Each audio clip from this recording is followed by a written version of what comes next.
ಒಂದು ಚೊಂಬಿನಲ್ಲಿ ನೀರನ್ನು ತುಂಬಿಸಿ ದಿನವೂ ದೇವರ ಕೋಣೆಯಲ್ಲಿ ಇಟ್ಟರೆ ಏನಾಗುತ್ತೆ? ಚೊಂಬಿನಲ್ಲಿ ನೀರು ಇಡುವುದಕ್ಕೂ ತಿರುಪತಿ ತಿಮ್ಮಪ್ಪನಿಗೂ ಇರುವ ಸಂಬಂಧವೇನು? ಬಡತನ ದೂರವಾಗಿ ಮನೆಗೆ ದೇವರ ಕೃಪೆ ಲಭಿಸಲು ಚೊಂಬಿನಲ್ಲಿ ನೀರನ್ನು ಯಾವ ರೀತಿ ಇಡಬೇಕು? ಪೂಜೆ ಮಾಡುವಾಗ ಯಾವೆಲ್ಲ ತಪ್ಪುಗಳನ್ನು ಮಾಡಬಾರದು ಎಂದು ಈ ವಿಡಿಯೋದಲ್ಲಿ ತಿಳಿಯೋಣ.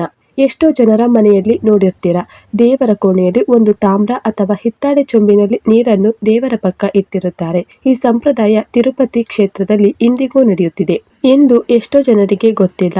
ಸಾಕ್ಷಾತ್ ಶ್ರೀ ವೆಂಕಟೇಶ್ವರ ಸ್ವಾಮಿಗೆ ತಿರುಪತಿಯಲ್ಲಿ ಏಕಾಂತ ಸೇವೆ ಮಾಡಿದ ನಂತರ ಅಲ್ಲಿನ ಅರ್ಚಕರು ಒಂದು ಬೆಳ್ಳಿ ಪಾತ್ರೆಯಲ್ಲಿ ತುಳಸಿ ದಳಗಳನ್ನು ಹಾಕಿ ಶ್ರೀ ವರಾಯಿಯವರ ಪಕ್ಕ ಇಟ್ಟು ಬಾಗಿಲನ್ನು ಹಾಕಿ ಹೋಗುತ್ತಾರೆ. ಬೆಳಗ್ಗೆ ಬಂದು ನೋಡಿದಾಗ ಅವರು ಇಟ್ಟ ನೀರು ಸ್ವಲ್ಪ ಕಡಿಮೆಯಾಗಿರುತ್ತದೆ. ಆ ನೀರನ್ನು ಬ್ರಹ್ಮತೀರ್ಥವಾಗಿ ಬಂದ ಭಕ್ತರಿಗೆ ನೀಡಲಾಗುತ್ತದೆ.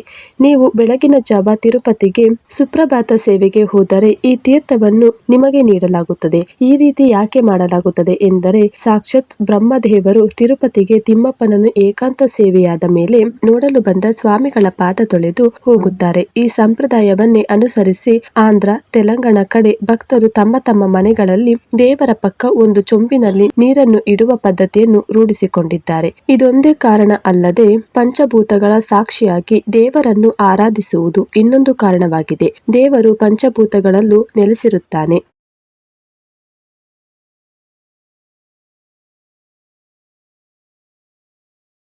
ನೀರನ್ನು ಇಟ್ಟು ಪೂಜಿಸಿದರೂ ಕೂಡ ಕಳಸ ಇಟ್ಟು ದೇವರ ಪೂಜೆ ಮಾಡಿದ ಪುಣ್ಯ ಫಲವು ಲಭಿಸುತ್ತದೆ. ಈ ಚೊಂಬನ್ನು ದೇವರ ಕೋಣೆಯಲ್ಲಿ ಯಾವ ದಿಕ್ಕಿನಲ್ಲಿ ಇಡಬೇಕು ಎಂದು ತಿಳಿಯುವುದಾದರೆ, ದೇವರ ಕೋಣೆಯಲ್ಲಿ ಈಶಾನ್ಯ ದಿಕ್ಕಿನಲ್ಲಿ ಚಿಕ್ಕದಾಗಿ ಅಷ್ಟದಳ ಪದ್ಮದ ರಂಗೋಲಿ ಬರೆದು ಅದರ ಮೇಲೆ ಚಿಕ್ಕ ತಟ್ಟೆ ಇಟ್ಟು ಚೆನ್ನಾಗಿ ತೊಳೆದ ಒಂದು ಚೊಂಬಿಗೆ ಶುದ್ಧ ಜಲವನ್ನು ತುಂಬಿಸಿ ಇಡಬೇಕು. ಆ ಚೊಂಬಿಗೆ 3 ಕಡೆ ಗಂಧ ಕುಂಕುಮದ ಬೊಟ್ಟನ್ನು ಇಡಬೇಕು. ಸಾಧ್ಯವಾದರೆ ಒಂದು ತುಳಸಿ ದಳವನ್ನು ಕೂಡ ಆ ಚೊಂಬಿಗೆ ಹಾಕಬಹುದು. ಯಾವುದೇ ಕಾರಣಕ್ಕೂ ಕೆಮಿಕಲ್ ತುಂಬಿದ ಅರಿಶಿಣ ಕುಂಕುಮವನ್ನು ಶುದ್ಧ ಜಲಕ್ಕೆ ಬೆರೆಸಬೇಡಿ. ಮರುದಿನ ಆ ನೀರನ್ನು ತುಳಸಿ ದಳದ ಸಹಾಯದಿಂದ ಮನೆಯ ಎಲ್ಲ ಮೂಲೆ ಮೂಲೆಗಳಿಗೂ ಪ್ರೋಕ್ಷಣೆ ಮಾಡಿ. ಇದರಿಂದ ಮನೆಯ ಎಲ್ಲ ನೆಗೆಟಿವ್ ಶಕ್ತಿಗಳು ಹೊರಹೋಗುತ್ತದೆ. ಉಳಿದ ನೀರನ್ನು ಮನೆಯ ಸದಸ್ಯರು ಸೇವಿಸಿ. ಇದರಿಂದ ಅನಾರೋಗ್ಯ ಸಮಸ್ಯೆಗಳು ಬರುವುದಿಲ್ಲ.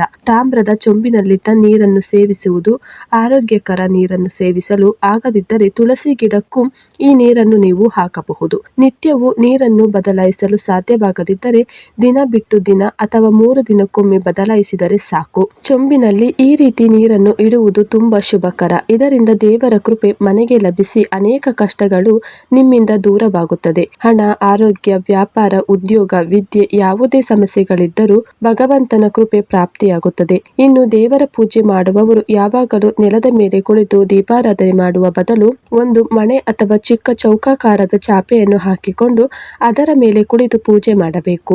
ದೇವರ ಮುಂದಿಟ್ಟ ದೀಪಗಳು ನೆಲಕ್ಕೆ ಸ್ಪರ್ಶ ಮಾಡುವಂತಿರಬಾರದು. ಬದಲಾಗಿ ದೀಪದ ಕೆಳಗೆ ಒಂದು ವಿಳ್ಯದೆಲೆ ಅಥವಾ ಚಿಕ್ಕ ತಟ್ಟೆಯನ್ನು ತಪ್ಪದೆ ಇಡಬೇಕು. ದೀಪಗಳಿಗೆ ತುಪ್ಪ, ಕೊಬ್ಬರಿ ಎಣ್ಣೆ, ಎಳ್ಳೆಣ್ಣೆಯನ್ನು ಬಳಸಬಹುದು. ದೀಪಕ್ಕೆ ಎಣ್ಣೆ ಹಾಕಿದ ನಂತರ ಯಾವುದೇ ಕಾರಣಕ್ಕೂ ಒಂಟಿ ಬತ್ತಿಗಳನ್ನು ಹಾಕಬಾರದು. ಜೋಡಿ ಬತ್ತಿಗಳು ಅಥವಾ 3 ಬತ್ತಿಗಳನ್ನು ಹಾಕಬೇಕು. ಬಲಗಡೆ ದೀಪಕ್ಕೆ 3 ಬತ್ತಿಗಳು, ಎಡಗಡೆ ದೀಪಕ್ಕೆ 3 ಬತ್ತಿಗಳನ್ನು ಹಾಕಬೇಕು. ಕಾಮ, ಕ್ರೋಧ, ಲೋಭ, ಮೋಹ, ಮದ, ಮತ್ಸರಗಳು ದೀಪದ ಬತ್ತಿಗಳ ಮೂಲಕ ಸುಟ್ಟು ಜ್ಞಾನ ಜ್ಯೋತಿಯು ನಮ್ಮಲ್ಲಿ ಬೆಳಗಲಿ ಎಂಬುದು ಇದರ ಸಂಕೇತ. 2 ಬತ್ತಿಗಳನ್ನು ಹಾಕಿ ದೀಪಾರಾಧನೆ ಮಾಡಿದರೆ ಆತ್ಮ ಪರಮಾತ್ಮದ ಸಂಕೇತ. ಒಂಟಿ ಬತ್ತಿಯನ್ನು ಹಾಕಿ ಎಂದಿಗೂ ದೀಪಾರಾಧನೆ ಮಾಡಬಾರದು. ಏಕೆಂದರೆ ಸಾವಿನ ಮನೆಯಲ್ಲಿ ಮಾತ್ರ ಒಂಟಿ ಬತ್ತಿ ಹಾಕಿ ಆ ದಿನ ದೀಪ ಬೆಳಗಿಸಲಾಗುತ್ತದೆ. ದೀಪಗಳನ್ನು ಏಕ ಆರತಿ ಮೂಲಕವೇ ಬೆಳಗಿಸಬೇಕು. ಬೆಂಕಿ ಪೊಟ್ಟಣ ಬಳಸಿ ನೇರವಾಗಿ ದೀಪ ಹಚ್ಚಬಾರದು. ದೀಪದ ಮುಂದೆ ಏನಾದರೂ ಸಿಹಿ ನೈವೇದ್ಯ ಅಥವಾ ಅಕ್ಷತೆಯನ್ನು ತಪ್ಪದೆ ಇಡಬೇಕು. ಇದರಿಂದ ಮಹಾಲಕ್ಷ್ಮಿ ಕೃಪೆ ಪ್ರಾಪ್ತಿಯಾಗುತ್ತದೆ.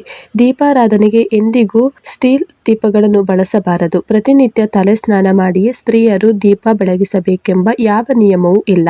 ಅಸಲಿಗೆ ಸ್ತ್ರೀಯರು ವಾರಕ್ಕೆ 1 ಅಥವಾ 2 ಬಾರಿಯೇ ತಲೆ ಸ್ನಾನ ಮಾಡಬೇಕು ಎಂದು ಶಾಸ್ತ್ರ ಹೇಳುತ್ತದೆ. ಪ್ರತಿನಿತ್ಯ ಕೈಕಾಲು ತೊಳೆದುಕೊಂಡು ಅಥವಾ ಮೈಸ್ನಾನ ಮಾಡಿಕೊಂಡು ದೇವರ ದೀಪಗಳನ್ನು ಬೆಳಗಿಸಬೇಕು. ದೀಪಾರಾಧನೆ ಮಾಡುವಾಗ ದೀಪಗಳು ದೇವರ ಕಡೆ ನೋಡುವಂತಿರಬೇಕು. ದೀಪಗಳು ನಮ್ಮ ಕಡೆ ನೋಡುವಂತಿರಬಾರದು. ದೇವರಿಗೆ ಬಲಗಡೆ ಬರುವ ದೀಪವನ್ನು ಮೊದಲು ಬೆಳಗಿಸಿ ನಂತರ ಎಡಗಡೆ ದೀಪವನ್ನು ಬೆಳಗಿಸಬೇಕು. ಒಂದು ಸಲ ದೀಪಗಳನ್ನು ಬೆಳಗಿಸಿದ ಮೇಲೆ ಆ ದೀಪಗಳನ್ನು ಯಾವುದೇ ಕಾರಣಕ್ಕೂ ಕದಲಿಸಬಾರದು. ದೀಪಾರಾಧನೆ ಮಾಡಿದ ಬತ್ತಿಗಳು ಪೂರ್ತಿಯಾಗಿ ಖಾಲಿಯಾದರೆ ಅದು ತುಂಬಾ ಒಳ್ಳೆಯದು.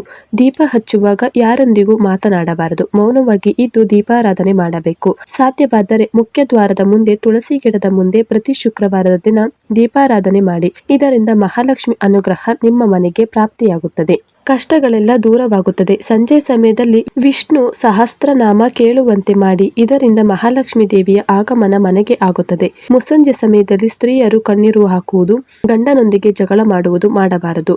ಪೂಜೆಯ ಬಗೆಗಿನ ಸಂದೇಹ, ದೇವರ ಕೋಣೆಯ ನಿಯಮಗಳನ್ನು ಈ ವಿಡಿಯೋದಲ್ಲಿ ಆದಷ್ಟು ತಿಳಿಸಿಕೊಟ್ಟಿದ್ದೇವೆ. ಈ ವಿಡಿಯೋಗೆ ಒಂದು ಲೈಕ್ ಕೊಟ್ಟು ನಿಮ್ಮ ಅನಿಸಿಕೆ ಕಮೆಂಟ್ ಮಾಡಿ. ಎಲ್ಲರಿಗೂ ಈ ವಿಡಿಯೋ ಶೇರ್ ಮಾಡಿ. ಯೂಟ್ಯೂಬ್ ಚಾನಲ್ನ ಸಬ್ಸ್ಕ್ರೈಬ್ ಮಾಡಿಕೊಳ್ಳಿ.